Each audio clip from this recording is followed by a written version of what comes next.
C'est l'heure de votre édition dominicale sur votre chaîne consacrée également à la rétrospective de la semaine. La communauté islamique de la République démocratique du Congo est en session ordinaire de son conseil national. La Comico veut amorcer un nouveau départ pour se placer au même diapason que les autres confessions religieuses dans le pays. 2015, l'heure est à la matérialisation de plusieurs réformes à la Banque centrale du Congo. Très bientôt sera mise sur pied la modernisation du système national de paiement. Et puis, la RDC renonce à l'aide de la MONUSCO concernant les opérations contre les FDLR. La décision est du chef de l'État, Joseph Kabila Kabange, annonce faite au cours d'une communication au corps diplomatique ce dimanche au Palais de la Nation.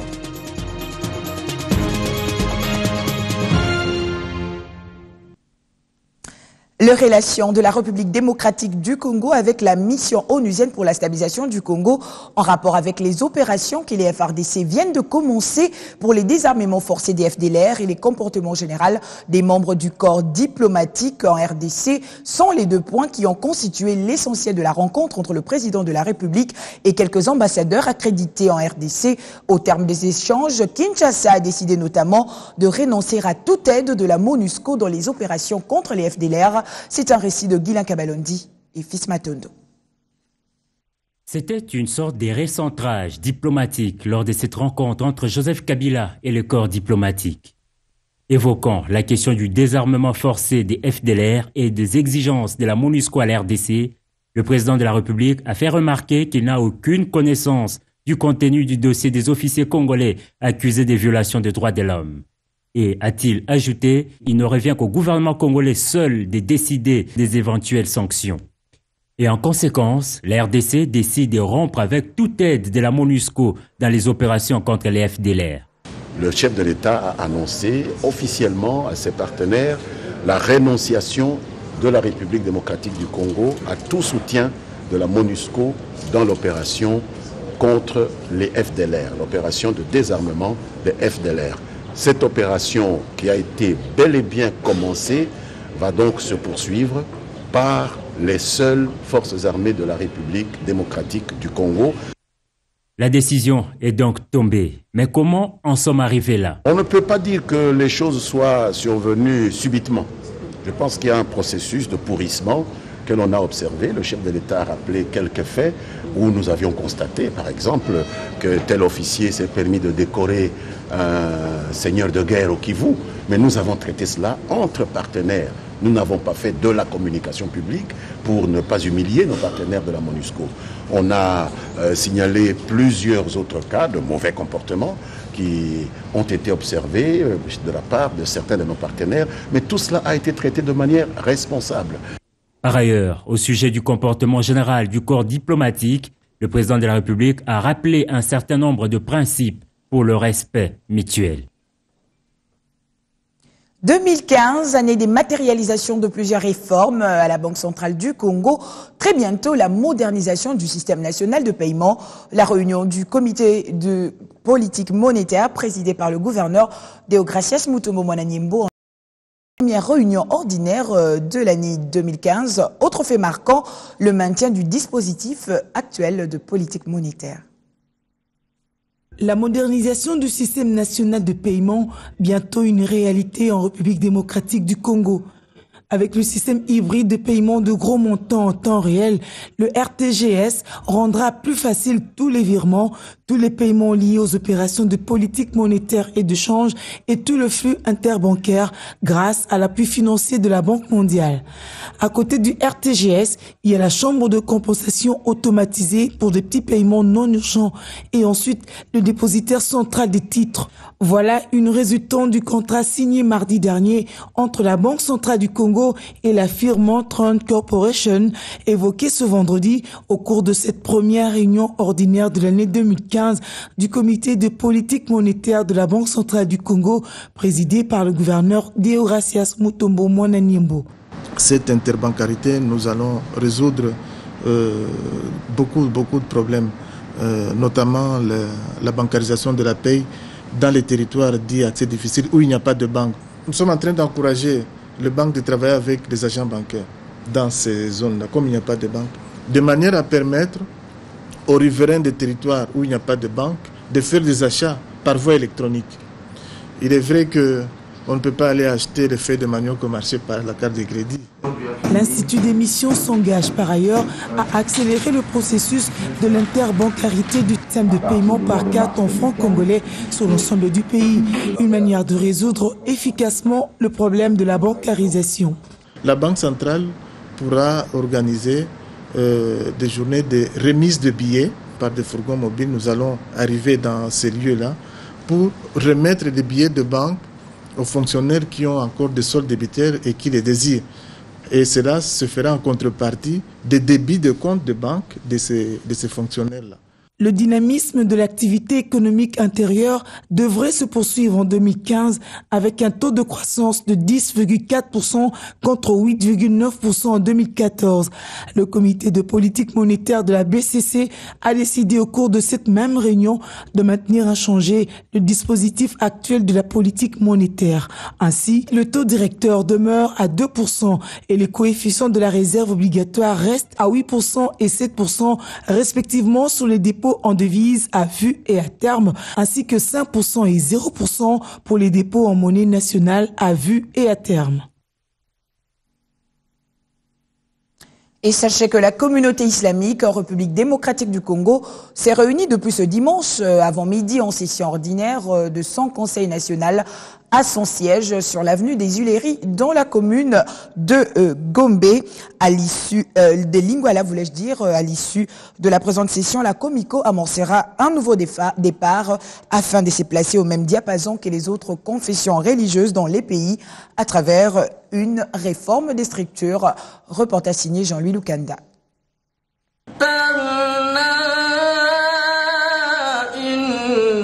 Pendant 3 jours, la communauté islamique en République démocratique du Congo, réunie en session ordinaire du Conseil national sur recommandation des résolutions de l'Assemblée générale ordinaire de 2014, va redonner une nouvelle image de la communauté qui veut décoller au même diapason que les autres églises. Ayant toujours fonctionné depuis de l'URET, sans un instrument de planification de ces activités comme étant une boussole qui devra guider l'orientation des prises de décision, votre comité s'est efforcé dans les missions lui confiées par l'Assemblée générale ordinaire de 2014 à vous produire un plan quinquennal des activités à mener au cours de la période de 2014 à 2018, assorti d'un budget chiffré avec un chronogramme bien élaboré pour le suivi et l'évaluation des activités a priori et a posteriori.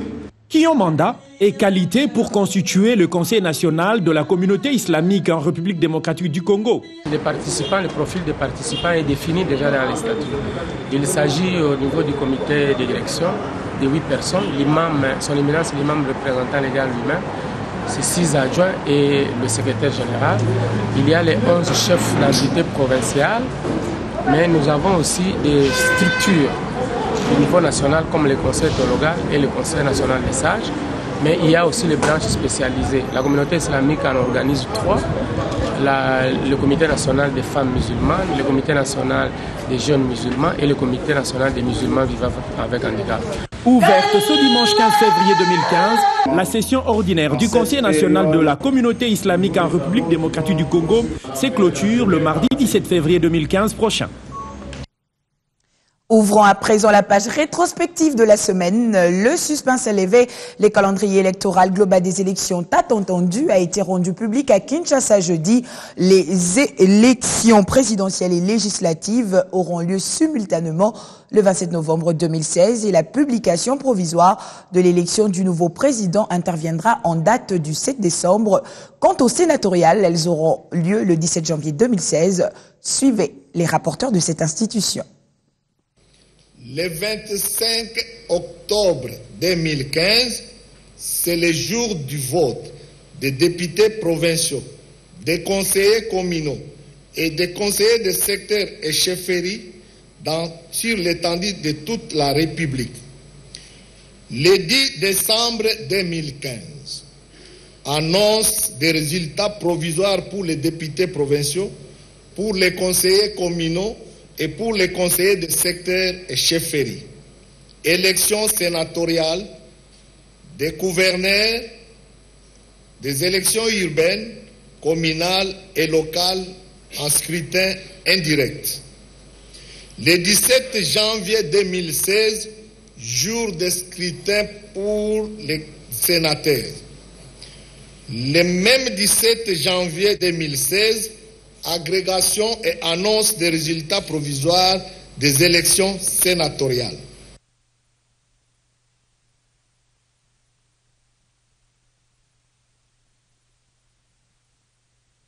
Le 1er juillet 2016, publication des listes provisoires des candidats aux élections générales, présidentielles et législatives. Et le 13 juillet 2016, publication des listes définitives des candidats aux élections présidentielles et législatives nationales. Le 27 novembre 2016, jour de scrutin combiné présidentiel et législatif, ouverture des bureaux de vote et de dépouillement, déroulement du vote et de dépouillement. Le 7 décembre 2016, annonce des résultats provisoires de l'élection présidentielle par la Commission électorale nationale indépendante. Le 20 décembre 2016, prestation de serment. Et comme il fallait s'y attendre, cette publication a provoqué une vague de réactions. Je vous propose de suivre celle du ministre de la Communication et Médias, porte-parole du gouvernement, Lambert Mende Omalanga, n'explique pas les débats et les craintes qu'expriment certains acteurs sur les contenus de ce calendrier de la Commission électorale nationale indépendante. On écoute. Moi, je ne pense pas qu'il y ait quelqu'un qui soit plus compétent que la CENI en matière de calendrier électoral. La Constitution leur a donné cette responsabilité. Il faut savoir respecter la Constitution. On ne peut pas passer sa vie à crier pour le respect de la Constitution et pour une fois qu'une institution attitrée par la Constitution pour gérer le calendrier électoral nous donne un calendrier électoral, on trouve à redire. Je pense qu'il y a des choses sur lesquelles on ne devrait même pas discuter. Bon, le gouvernement a déjà mis plusieurs dizaines de millions, mais ce n'est pas suffisant. Je pense que ceux qui ont beaucoup d'argent, comme ceux qui envoient Rasfengold, nous ont rassurés. Je pense que s'ils se montrent sérieux, s'ils ne renouvellent pas les promesses non tenues de 2011, nous aurons nos élections en 2016. Autre sujet à la une cette semaine, clôture vendredi du séminaire du gouvernement de cohésion nationale. Pendant 2 jours, ministres et vice-ministres sous la houlette du chef du gouvernement, Augustin Matata Ponyo, ont harmonisé leurs vues sur les priorités de cette équipe. 61 recommandations sont ressorties de ces travaux, dont celle de resserrer les liens afin de dégager un consensus pour l'action gouvernementale. Le cadre est féerique et l'événement détaille. Pendant 48 heures, vice-premier ministre, ministre d'État, ministres et vice-ministres ont été outillés lors d'un séminaire pour une efficacité de l'action gouvernementale. Les travaux ont été éclatés en 5 sessions de 80 minutes. Preuve que la matière était abondante et les recommandations aussi. La première recommandation sur le leadership dans la gestion publique, cohésion nationale et solidarité gouvernementale, c'est 1.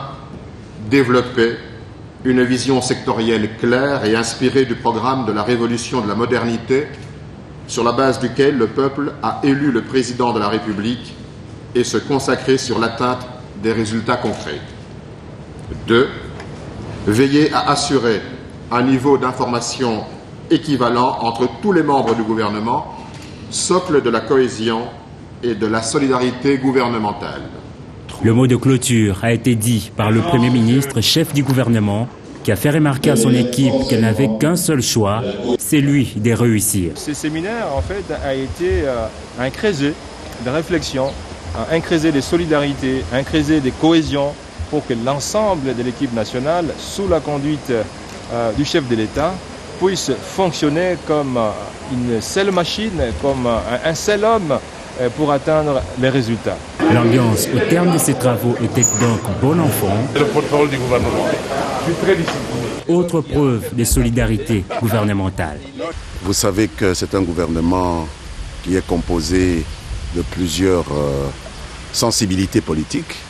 Il était important que nous recherchions des voies et moyens de consolider l'unité d'action du gouvernement et sa solidarité face aux défis du développement, aux défis de la reconstruction nationale. Mais ce séminaire, il faut le signaler, s'est tenu en l'absence de la vice-ministre du Plan. Et pourquoi? Le ministre du Plan était là et je crois que le ministre du Plan, c'est le principal animateur du ministère du Plan. Je pense qu'elle peut être en mission quelque part. Comme hier, nous n'avions pas le ministre du Plan titulaire qui était aussi en mission quelque part. C'est des choses qui arrivent. Quant aux résolutions de ces travaux de 2 jours, elles seront transmises au président de la République. Modernisation à la vitesse supérieure avec la signature mercredi au ministère des Infrastructures d'un contrat de concession des travaux et d'entretien entre le gouvernement congolais à travers le ministre de tutelle Fridolin Kasushi Musoka et les entreprises CREC Sopeco pour les routes nationales numéro 2, 4 et 27 dans le Nord Kivu et en province orientale, et ce en présence des parlementaires de ces 2 provinces.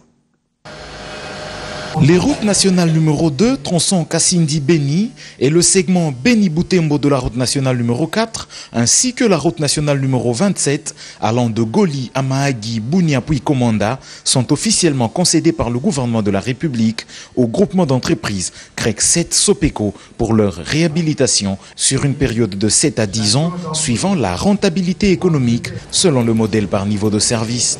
La cérémonie relative à cet événement a vécu mercredi 11 février au ministère des Travaux publics. L'ensemble des élus des 2 provinces concernées, à savoir le Nord Kivu et la province orientale, y ont été conviés selon une nouvelle façon de faire initiée par Fridolin Kasushi pour plus d'appropriation et d'implication du côté et des politiques comme du côté des opérateurs économiques.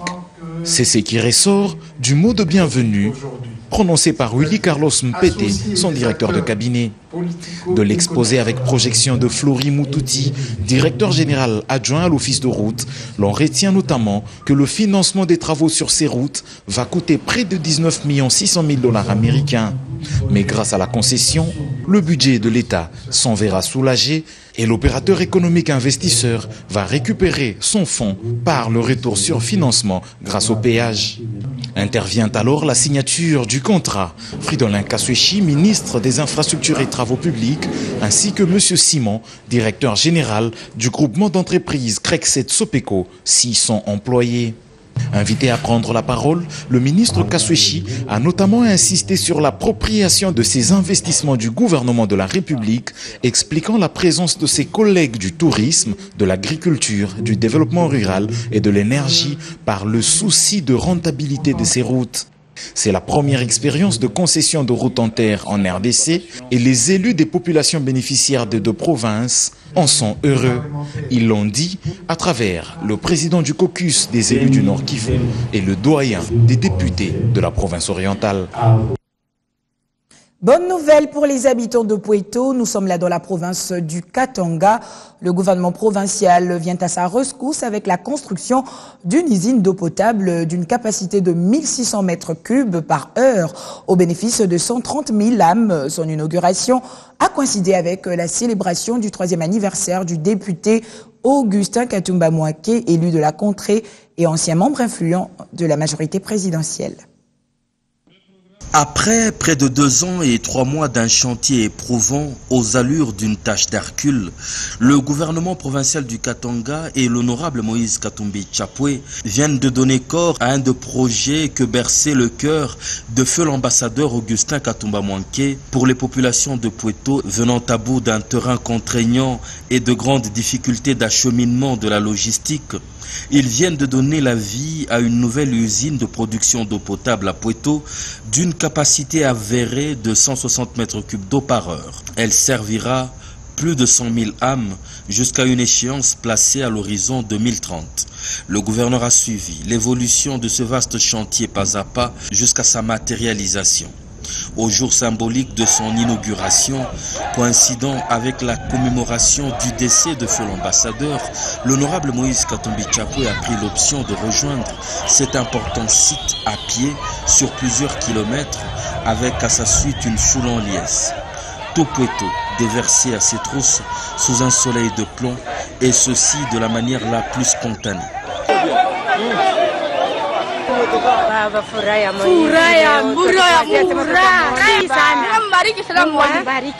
Ainsi, la nouvelle usine sera envahie par ses bénéficiaires confondus aux officiels.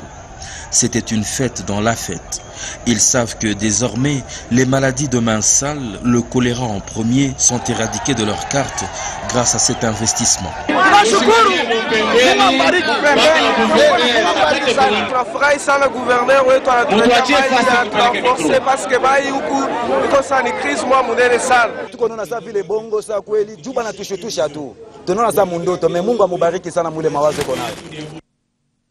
Revenons dans la capitale, sachez qu'une messe de Requiem a été également dite à la paroisse Sainte-Anne à Kinshasa pour la célébration du 3e anniversaire de la disparition de l'élu de Pueto, Augustin Katumba Mwanké. 12 février 2012, 12 février 2015. 3 ans jour pour jour depuis la disparition d'Augustin Katumba Mwanké. Un grand nom dans la sphère politique congolaise pour être oublié aussitôt. Une messe d'action de grâce en sa mémoire a été dite ce jeudi dans la paroisse Sacré-Cœur, rassemblant collègues, amis, familles biologiques et politiques du défunt autour d'un homélie taillé sur mesure. L'évangile d'aujourd'hui nous invite à la discrétion quand nous faisons ces bonnes œuvres.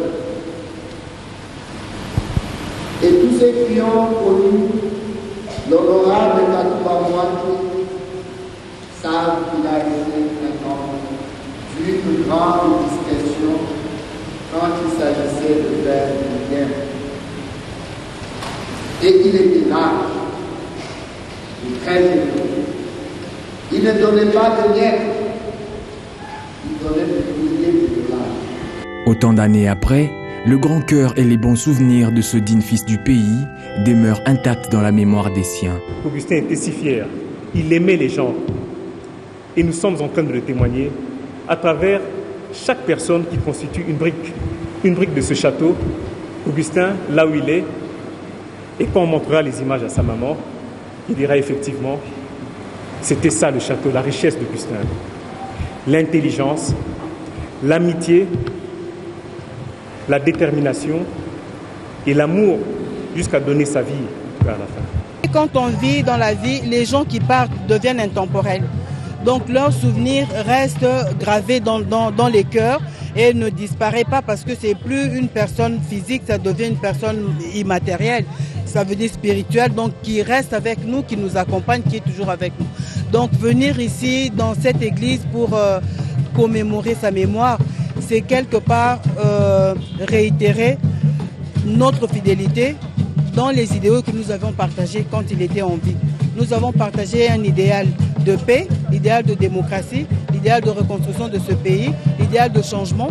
Donc c'est pour ça que nous sommes venus, parce que à chaque fois que nous parlons de lui, à chaque fois que nous pensons à lui, à chaque fois que nous le célébrons, nous célébrons toutes ces vertus pour lesquelles il s'est battu et pour lesquelles d'ailleurs il est mort. Katumba Mwanké était un baobab. Il faisait de l'histoire, le réconciliateur, un diplomate, un intellectuel, un homme calme, qui connaît beaucoup, qui parle le pays. C'est un homme politique, un modèle à suivre. Pour pérenniser son action et sa lutte pour l'idéal des Congolais, une fondation et une école politique en son nom verront le jour dans un avenir proche. Si 3 ans après, nous continuons à nous réunir, nous qui avions eu l'occasion de le côtoyer, de le connaître, donc c'est œuvre utile parce que chaque jour qui passe, nous nous battons pour lui ressembler. Chaque jour qui passe, nous nous battons pour pérenniser son œuvre. Aujourd'hui, je sais qu'il y a bien de projets qui vont très récemment être mis en œuvre. Entre autres, on annonce déjà l'activation de la fondation Augustin Katumba Mwanké et très prochainement l'université du parti PPRD qui portera les mêmes noms. Katumba Mwanké restera à jamais gravé en lettres d'or dans les cœurs de ses admirateurs.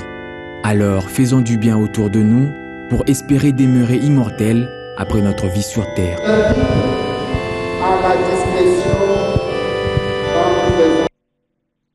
Vous avez corrigé avec moi que la messe de Requiem a été dite à la paroisse Sacré-Cœur et non à Sainte-Anne. Média à présent avec le Conseil supérieur de l'audiovisuel et de la communication qui a réuni jeudi les professionnels des médias en son siège de Gombe. Objectif, informer ces derniers sur certains dossiers traînant encore sur sa table, notamment ceux en rapport avec la fermeture des médias de Kinshasa et des Béni, ainsi que sur la tenue de la prochaine session extraordinaire. Report de l'Assemblée plénière, fermeture des médias à Béni à Kinshasa, ainsi que la médiation entreprise pour tabler sur cette question, voilà autant de sujets ayant fait l'objet de cette rencontre entre les chevaliers de la plume et le Conseil supérieur de l'audiovisuel de la communication en son siège de la Gombe. Ayant reçu plusieurs dossiers venant notamment du secrétariat d'instruction, le rapporteur du CESAC a fait savoir qu'une mise en commun est envisagée afin de procéder à l'examen global qui pourra permettre qu'une issue soit trouvée lors de la prochaine session. En outre, Chantal Kanimbu a martelé sur le fait que des avancées sont à signaler dans la médiation entreprise en vue de décompter la situation aussi bien des CKTV, de la RTCE et des médias fermés à Béni dans le Nord Kivu. Et pour terminer, des amoureux étaient hier en fête à l'occasion de la célébration de la Saint-Valentin et pour témoigner de son affection à l'autre, des maisons de vente de fleurs, à l'instar de Zimbali Flowers dans la commune de la Gombe, ont été pris d'assaut par des clients. Suivez.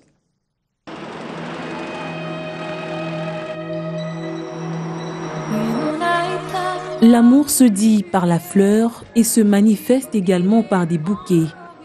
Les amoureux ont eu raison de recourir à l'expert pour faire parler l'abondance des cœurs. Zimbali Flowers n'a pas démérité la confiance des Valentines et Valentins en ce jour de la sacralisation de l'amour. Ceux qui n'auront peut-être pas trouvé des mots déverseront le fond de leur cœur par des bouquets de fleurs. Déjà les fleurs, c'est beau et on donne de beau qu'à la personne qu'on aime. Voilà. Et c'est pour ça que je suis venue chercher les meilleures fleurs ici pour offrir à celui que j'aime, c'est mon mari bien sûr. Fleurs, elles ont bassiné belé et à bolingo. Tout le monde a rouge, rouge eza a pour na Saint-Valentin de toyebi, ils ont la rouge, tout le monde a rose, ils ont bassiné ya bolingo. On a préféré trop la somba fleurs. Ils ont bien aussi la maman ta moi cadeau. Chérie na yo linga mingi na mutema moi cadeau et ça la penda moi bien. Les préparatifs annonçaient déjà ses couleurs pour la Saint-Valentin de cette année à Zimbali Flowers, une maison congolaise spécialisée en fleurs pour toute manifestation. Une bonne façon de convier les femmes et les hommes à offrir des fleurs naturelles, appelées à s'entretenir.